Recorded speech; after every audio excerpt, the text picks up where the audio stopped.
Assalamualaikum warahmatullahi wabarakatuh. Ketemu lagi dengan Bu Ida. Hari ini kita akan praktikum tentang perawatan WSD, yaitu apa perawatan WSD? Perawatan WSD itu kita melakukan perawatan atau membersihkan area selang yang terpasang WSD atau water cell drainage.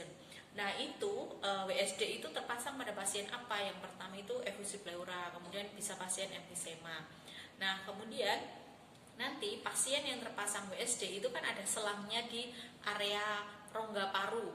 Jadi biasanya sih di area rongga paru di sebelah kanan, tapi bisa juga di sebelah kiri. Jadi di area biasanya di interkosta antara 2 sampai dengan 4 itu, sekitar itu. Nah, nanti tugasnya perawat adalah salah satunya adalah melakukan perawatan atau membersihkan area sekitar itu.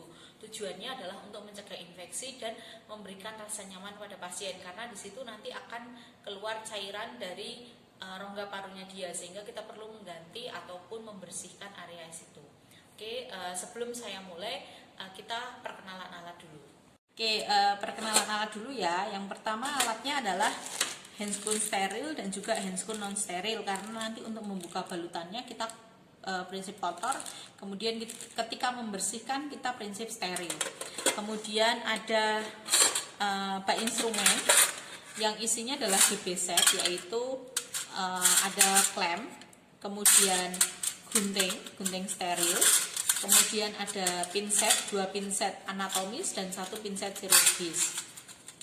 Kemudian ada kasa steril, kemudian ada bengkok, 2 bengkok, 1 untuk alat, satunya untuk bahan-bahannya seperti kasa dan lain-lain.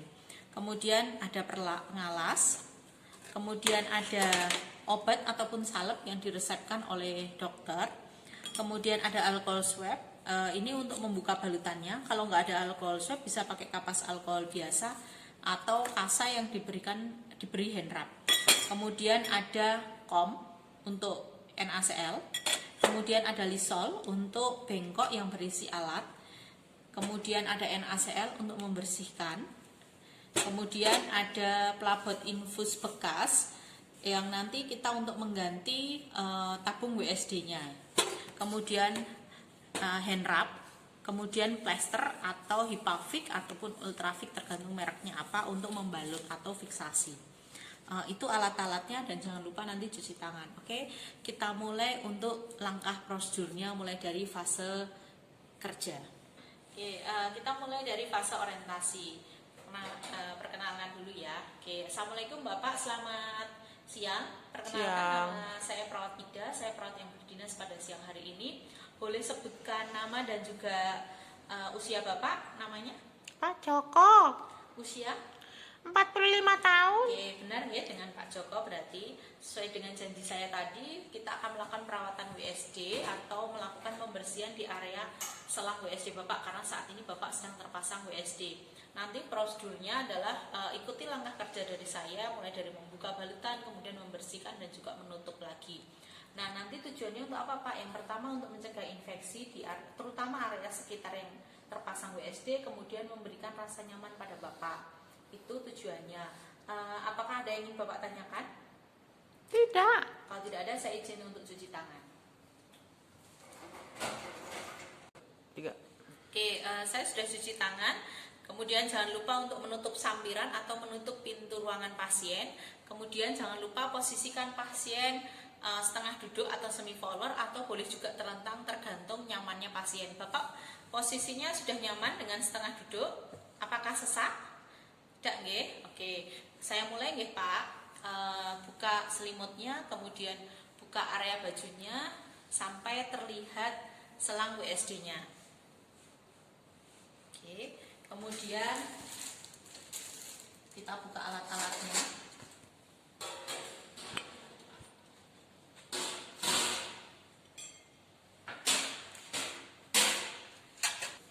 Pertama kita pasang pengalasnya di bawah selang WSD pasien.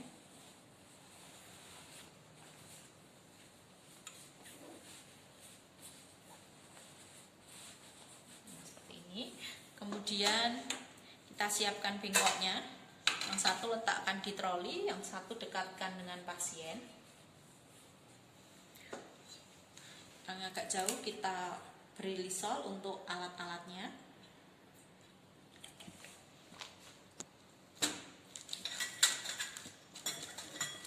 Kemudian kita beri NaCl yang satu.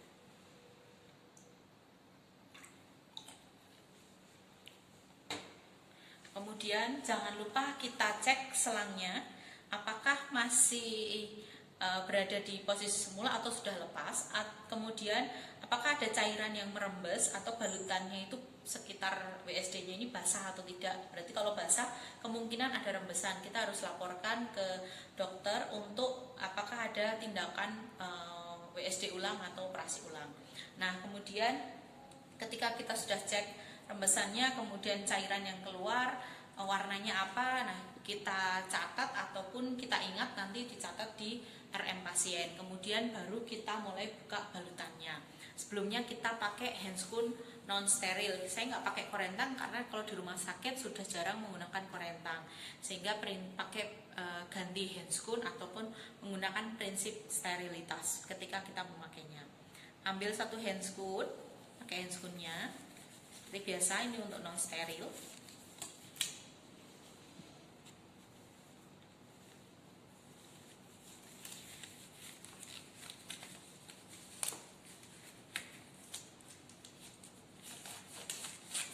Kemudian sebelum kita membuka balutannya, kita ambil satu klem, kemudian kita klem area selangnya, selang pasien. Gak usah di bawah banget, cukup di area sekitar yang akan kita bersihkan. Jadi nanti kita batas untuk membersihkan mukanya. Letakkan saja di sini, jadi nanti biar nggak lupa.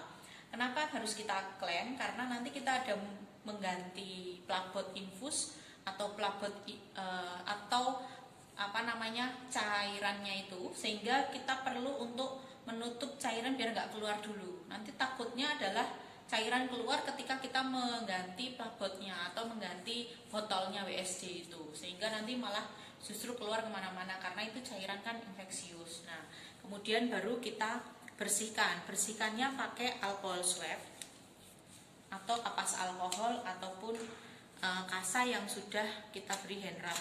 Kemudian gunakan pinset chirurgismu satu.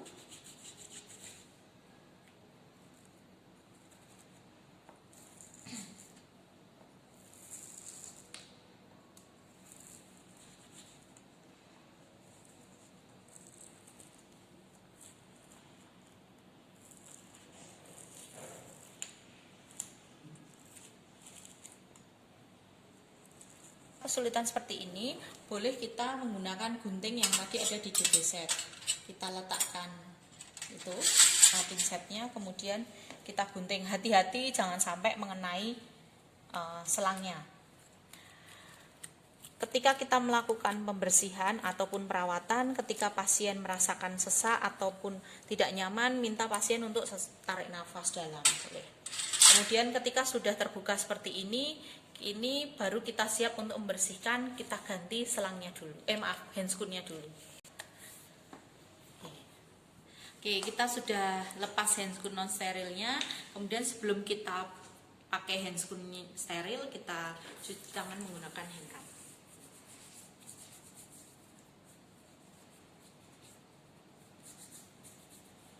Nah, kemudian kita siapkan handscoon sterilnya seperti ini. Jangan menyentuh area dalam, kita bukanya lewat area luarnya dulu. Kita buka seperti ini ada kanan ada kiri. Kemudian kita menyentuhnya adalah area jalan handscoonnya. Seperti ini kita sentuh area dalamnya, kita pakai. Jangan menyentuh area luar handscoon karena area luarnya masih steril. Nah, seperti ini. Nah, kalau kita sudah pakai ini, kalau nanti obatnya ataupun yang diresepkan adalah salah satunya salep ini kan non steril. Kita buka salepnya dulu, tapi kan kasanya steril. Nah, boleh kamu buka salepnya, kemudian boleh kamu ambil satu, kemudian kamu letakkan salepnya seperti ini, tapi jangan sampai ujungnya salep menyentuh kasanya. Kemudian kamu pinggirkan, kemudian kamu tutup seperti ini. baru pakai yang handscoon di sebelah kiri. Oke, ini saya sudah pakai handscoon sterilnya. Nah, ini nanti balutannya kan tadi seperti kupu-kupu atau nanti di sela-sela selang. Nah, kita boleh menyiapkan balutan dulu karena kita sudah masih steril semuanya. Guntingnya masih steril. Kemudian kita gunting membentuk, kita belah dua tapi jangan sampai lepas. Jadi seperti kupu-kupu kita sisihkan itu untuk fiksasi nanti.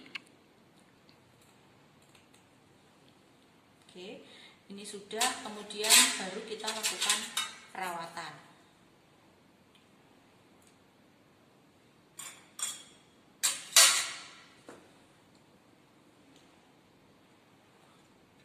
Kita celupkan kasa steril di NaCl.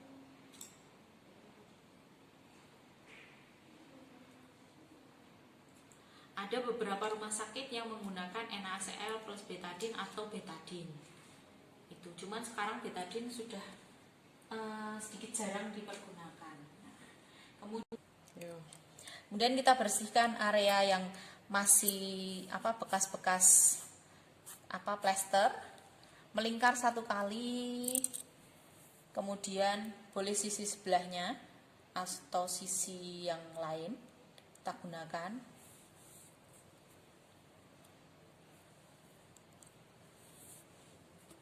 Kemudian baru area sekitar selangnya.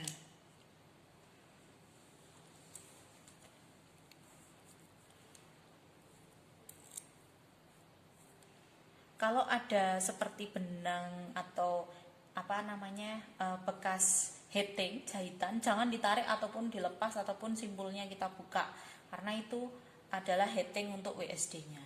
Nah, kemudian bersihkan area sekitarnya.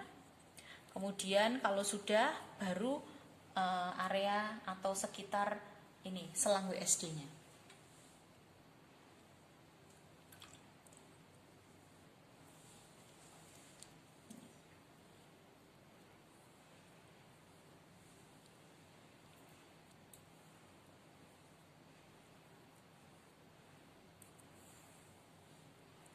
Sudah, baru kita keringkan dengan kasa steril.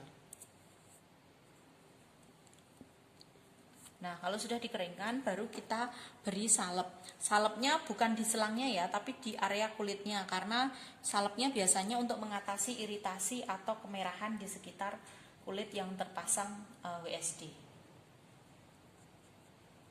Sambil kita lakukan pengkajian area sekitar kulitnya, apakah ada pembengkakan atau ada perdarahan atau ada kemerahan seperti itu. Nah, kemudian kalau sudah kita beri salep, baru kita lakukan fiksasi. Boleh samping kanan samping kiri, boleh atas bawah.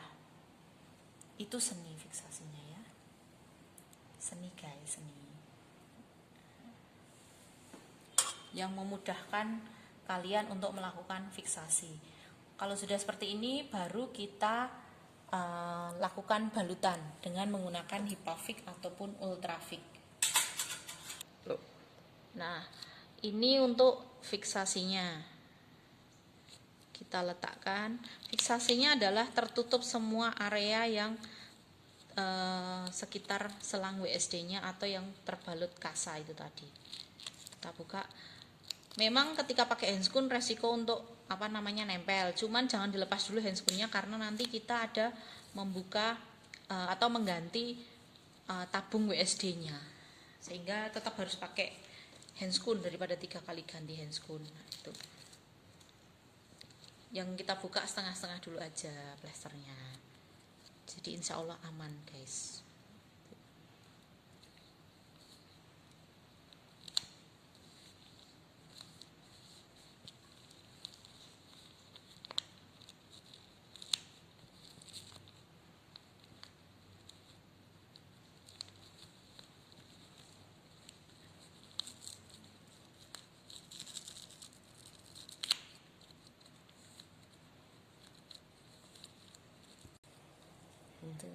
Oke, ini sudah saya lakukan fiksasi, sudah tertutup seperti ini, jadi harus tertutup semua areanya.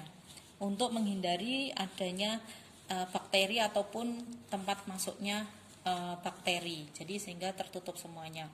Kemudian kalau sudah ini baru kita lakukan penggantian tabung WSD ataupun pelabot WSD-nya ini.